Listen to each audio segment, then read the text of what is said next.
Hello everybody, my name is Pyrac, and in today's video, we're up to the second last weapon without any wirebug, this time being the bow. And if you all have seen me play bow before, you know I usually don't maintain the wirebug buffs anyway, so to add some extra spice, I'm also not going to be using wirebug recover, as well as intrepid heart.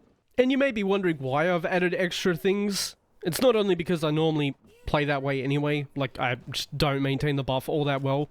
I also get comments on my challenge videos that go, why don't you add, or if you wanted to actually make it hard, how about you remove Wirebug Recover as well as Intrepid Heart?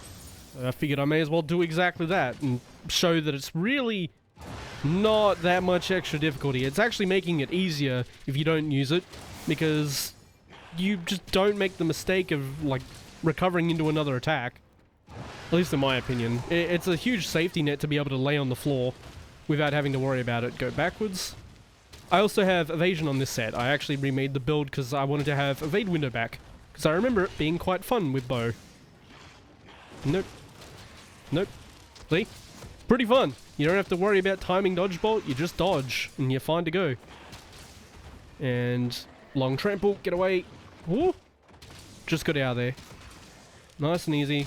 Aim for those arms until we break him, and then exclusively the face basically. He hops out of that. Man, it's so nice having evasion. I remembered it being fun, and that was the main appeal to it, obviously, there.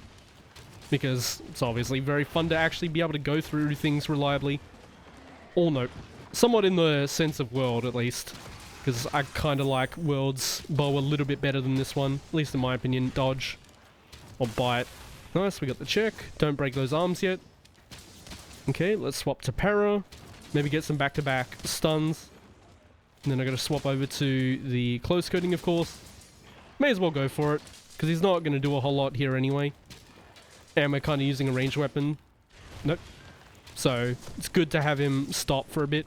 If you're wondering how I'm swapping coating like this without having to actually, like, reapply the thing, it's because I have Quick Load 2, which does actually interact with bow. As you can see, I can swap coatings just by swapping up and down, rather than having to go through the animation of changing to it. That's how I'm doing that, basically. Also chose Nagakuga because it's a normal one that I fight with bow anyway, so it's a fun time. Regardless how I'm playing. It's usually a fun time every time. Nice, we got the face break. I also didn't end up getting Super Dengo Recovery, unfortunately, so... No... Oh. No. There. I still have health drain when I normally wouldn't, because I didn't get the food buff that's a 80% chance. Nope. Nope.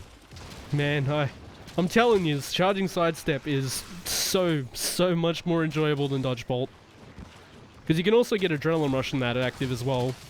You just get a much more reliable dodge, in my opinion, without being able to counter. Nope. I could probably go forward there, honestly. There. Woo. We go through these. Yeah, as I said, without... like the Wirebug Recover and Intrepid, I'd literally just play safer. That's why I kind of don't respond to them, because I know a lot of people don't like this take. The Wirebugs are okay for a recovery option, because it still costs you a resource to get back up, and the only reason you want to get back up is because you want to get back in the fight. It's literally safer for like 90% of the monsters, probably 95% of the monsters, to stay on the floor. It's just more fun to get back into the fight, and that's what it lets you do. At least that's my opinion on it. I've always had this opinion. I always see people still complaining about wirebugs, even though they don't have to use them. Which is kind of why we made this series in the first place, but I figured I may as well touch on the wirebug recovery thing as well.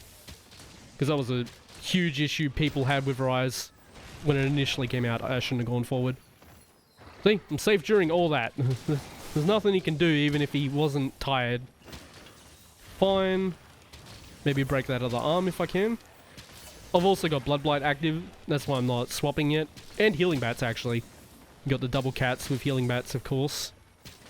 Or at least one of them with Healing Bats. To make it nice and simple. In case I do get hit like I do, because I'm not perfect. Neither is anyone else, despite the speedruns that you might see that took hundreds of attempts. If not, several hundred. Oh, let's go. I think that was Shield just punched him in the face. for the stun. You love to see it. Because I didn't do that many power shots, honestly. Power shot does apply stun, but I feel like it was probably the cat. It was just like, oi, nah, you sit here now. Nope. Yeah, I guess I just back up through that to not get hit. There. I can also aim for the tail. I know the tail takes decent damage too. Or elemental damage at least. But, rather get back to the face. Yeah, I just dodged back there. Dash. I was too early, but he doesn't track that heavily on that one. Just get out of the way. He did the pounce. He doesn't follow that up because it's the end of the combo. We're about to lose healing mats. I'm actually going to reset here. Why not? In no danger to do so because he takes a moment. And we got another check. Back on the face if I can. Try and turn the analog as fast as I can because I do play on a controller. I need to turn the sensitivity up when I play bow clearly. But it's not going too bad as long as he doesn't insta-bite, which I'm going to go to the side anyway. Just in case he does, because there's barely any tell for it.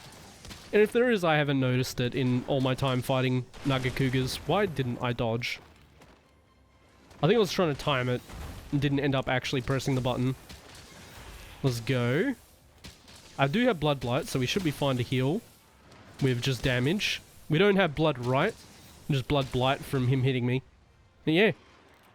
As you can see, there's barely any difference without those skills. Just don't get hit. That's the only difference, is I just have to play more cautious. And I wouldn't even sped it up that much because I didn't get hit much. Which is why you use Wirebugs to get back up. Or you use Intrepid to ignore a hit so that you can heal. I guess Intrepid's a little bit stronger because you get hit, you get your Blood Blight, and then you can heal. So I can see that appeal, but I'm using Berserk anyway. So I don't need to worry about healing all that much. Especially if it actually gave me the food buff that I ate for. That would be fun. It was completely fine. Bow definitely doesn't need its Wirebugs. Now, as always, here is the build. It is just my sidestep bow builds that I changed around a little bit just to fit a little bit more comfort in there with the evade window 5 because I enjoy it, of course, removing bloodlust. So we could have non-existent health drain basically and just a mail in the boots here. We have enough gems to give me whatever element I want, so I'm fine taking ice attack. I've got a pretty meaty talisman on this one. It's probably the best Berserk talisman I've gotten, is a Berserk 2 Kushala Blessing 1 with a 3, 2 and a 1.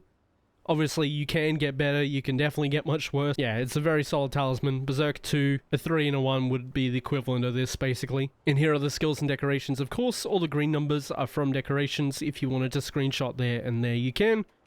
Pretty much the only thing here that is of course Mail of Hellfire. I just got lazy augmenting the waist piece because I didn't want to sit there and try and make sure it gets rid of Bloodlust for the skill that I want. So I just went with Powder Mantle because it's basically 5% damage. But as always, that was another one in my mini-series of going to take on monsters without any Wirebugs. This time not using Wirebug Recover as well as Intrepid Heart because I normally play bow like this anyway. As always, thank you so much for watching and I hope to see you on the next one.